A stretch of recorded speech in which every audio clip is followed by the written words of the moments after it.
The gymnasium buzzed with excitement as students crowded onto the folding chairs, waiting for the annual school talent show to begin.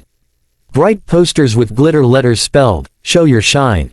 But in the back row sat two timid twin sisters, Emma and Ella, clutching their hands together.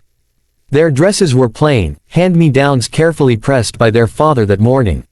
Their shoes squeaked slightly with every step, scuffed in a size too big. They knew they stood out, but not in the way most kids wanted. A group of classmates snickered nearby. One boy leaned over and whispered just loud enough for them to hear, "I can't wait for the concert of the poor twins. Bet they'll squeak like broken flutes." Another girl covered her mouth, giggling. "Who even let them sign up?" "Oh wait, we did." The twins froze. Their classmates had written their names on the list as a joke, never expecting them to actually show up. But here they were, their names printed neatly on the program, sandwiched between dance routines and piano solos. From across the room, their single father, Daniel, spotted them. He waved gently, his tired eyes lighting up with warmth. He'd worked an overnight shift, barely had time to shower, but he wouldn't have missed this moment. Emma leaned close to her sister, whispering, voice trembling, "Ella, maybe we shouldn't do this. What if they laugh?" Ella squeezed her sister's hand tighter, though her own palms were sweaty. "But, Dad's here. We can't just back out." They sat quietly, waiting as act after act passed, the whispers and giggles around them making their hearts pound louder with every minute. And then, the announcer's voice rang out. "Next up, Emma and Ella Johnson." The twins stiffened. A ripple of chuckles ran through the audience. The prank was unfolding exactly as their classmates planned. The spotlight swung toward the stage, washing it in bright white. The MC's cheerful voice echoed through the gym. "Let's give a big hand to our next performers, Emma and Ella Johnson." Polite clapping broke out, but mixed with muffled laughter. A few kids in the back even cupped their hands around their mouths, calling out, "Go on, squeakers. Don't trip over each other." Emma and Ella slowly walked to the stage, their hands clenched so tightly together their knuckles turned white.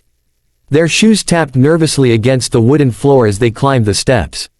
The gym felt enormous, every eye piercing them. From the crowd, whispers traveled like a wave. "They're actually doing it. This is gonna be hilarious." Emma's throat felt dry. Her heart hammered so hard it hurt. She leaned toward Ella and whispered, trembling, I can't do this. Everyone's laughing already." Ella bit her lip, her own knees shaking. She glanced at the crowd and instantly regretted it. A row of classmates grinned like they were waiting for a circus act. Her chest tightened, but she whispered back, We just have to try." Out in the audience, their father Daniel sat on the edge of his seat, hands clasped, shoulders stiff. He could hear the cruel chuckles too, and every one of them cut into him like a blade. But his gaze never left his daughters. His lips moved silently, mouthing words only they could read. "I believe in you." The twins stepped up to the microphone. Emma's voice cracked as she adjusted it. Hi, we're Emma and Ella." Laughter burst from the back rows. Someone hissed, "Best comedy act of the night." The sound rippled through the room like poison. Emma's stomach churned, Ella's hands trembled. For a moment, it felt like they'd collapse right there, victims of the cruel prank. And then, a voice rang out. Their fathers. "Sing the way you do at home." He called, loud and clear. "Show them who you are." The room quieted. The twins looked at each other, fear still in their eyes, but something else beginning to stir, courage. The gymnasium seemed to hold its breath after their father's words. His voice had cut through the laughter like a steady anchor in a storm. Emma's lower lip trembled. She looked at Ella, eyes glassy. "What if they laugh the whole time?" she whispered. Ella swallowed hard, her own voice barely audible. "Then we'll sing louder. For Dad. He believes in us." From his seat in the back row, Daniel leaned forward, elbows on his knees. He looked exhausted from his night shift, but his eyes shone with fierce pride. He mouthed the words again, slowly this time so they couldn't mistake them. "I believe in you." Emma's shoulders loosened just a little. She remembered those nights at home when the lights were dim, and they sang softly while Dad cooked noodles on the stove. How his tired face always softened when he heard their voices. Ella gave a tiny nod. They turned to the microphone together, still holding hands. Their posture straightened, and though their knees trembled, something inside steadied. The audience murmured, waiting for the disaster they were sure was coming. A boy in the second row muttered, "This'll be good," earning a snicker from his friends. But the twins didn't hear anymore. Their world had shrunk to the stage, the microphone, and their father's unwavering gaze. Ella whispered, almost to herself, "Okay, Em. Just like in the kitchen.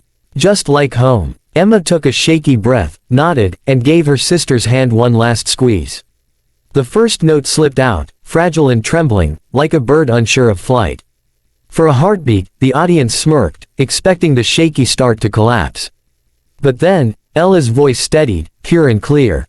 Emma followed, her tone softer at first, then growing stronger, weaving into her sister's like two threads of silk. The harmony bloomed. Two voices, perfectly matched, rose together, fragile no longer, but powerful. The sound filled every corner of the gymnasium, rising above the squeak of chairs and the faint hum of the lights. The crowd fell silent. The laughter, the whispers, the cruel smirks, gone. Even the teachers at the side of the stage stopped their quiet shuffling, heads lifting, eyes widening. Their song wasn't flashy. It wasn't loud or decorated with showy runs. It was honest, raw, the kind of singing that made your chest ache and your eyes sting without warning. Daniel felt his throat tighten.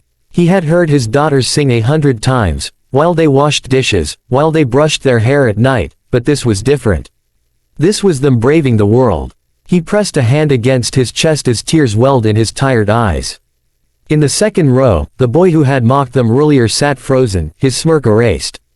His friends shifted awkwardly, glancing at each other, as if suddenly realizing the joke wasn't funny anymore.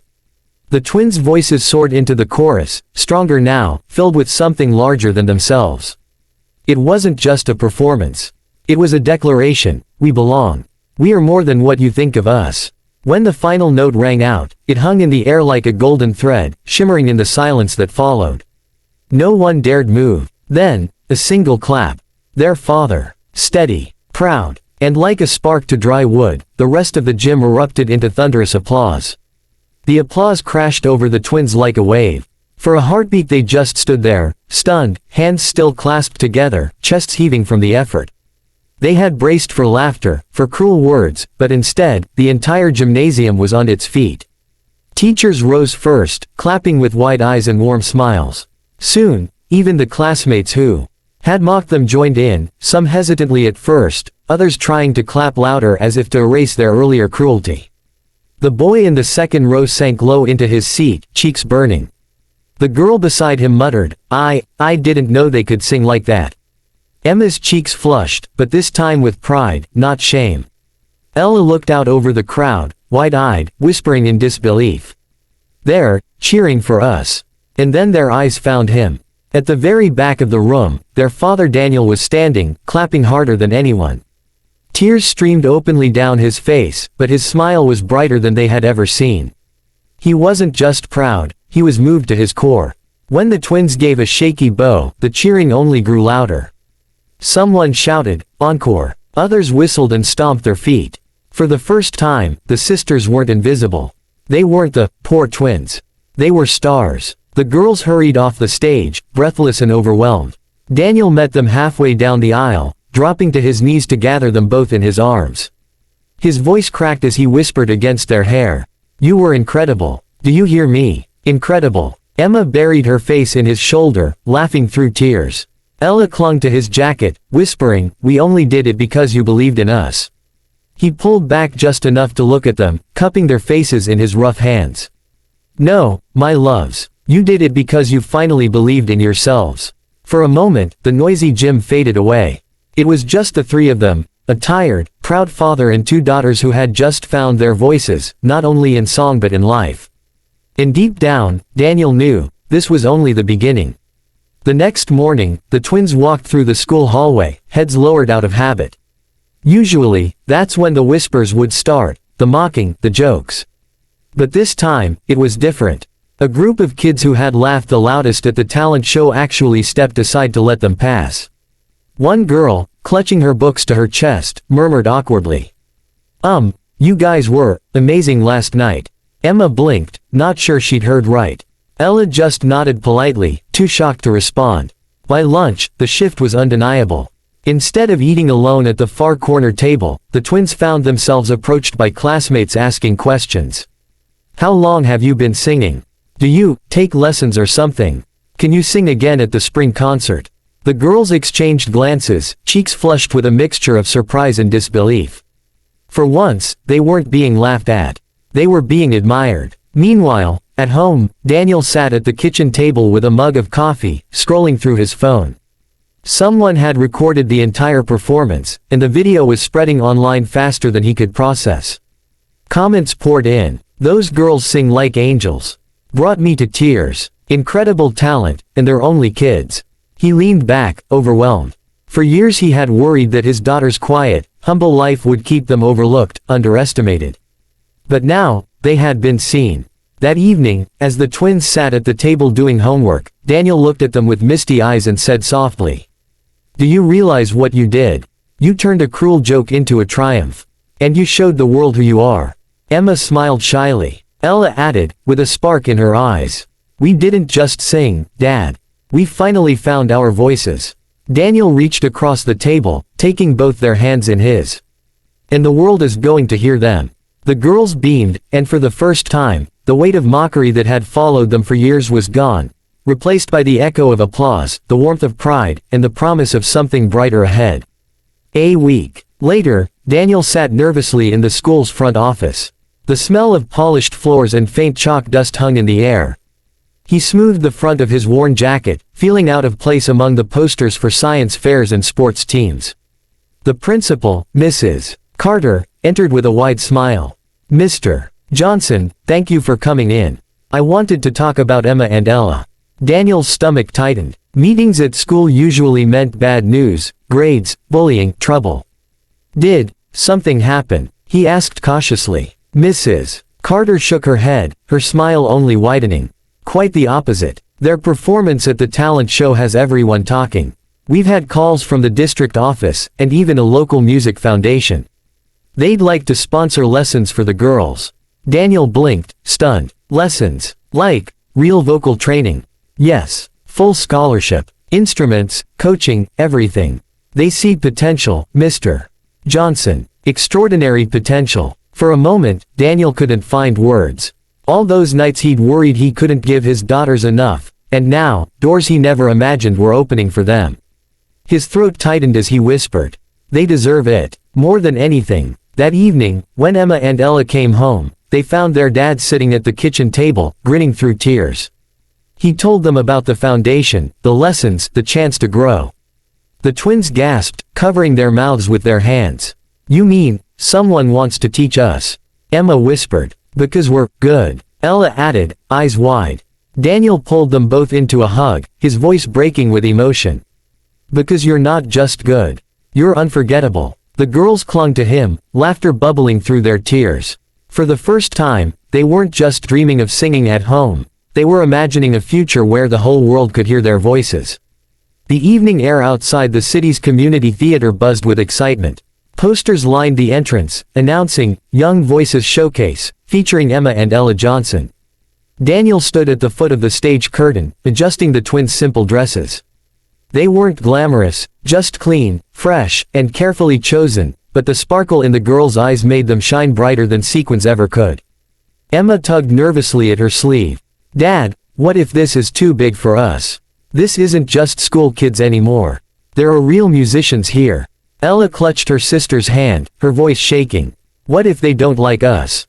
Daniel crouched down to meet their eyes, his rough hands resting gently on their shoulders. His voice was calm, steady, the same anchor it had been on that night in the gym. "Do you remember what I told you before?" The girls nodded hesitantly. "Sing like we do at home," Emma whispered. "Show them who we are," Ella added. Daniel's eyes glistened. The stagehand gave the signal. The twins took a shaky step forward, then another, until they were bathed in the warm glow of the spotlight. The theater was filled with strangers, musicians, teachers, families, all waiting, murmuring with polite curiosity. Then, Emma and Ella began.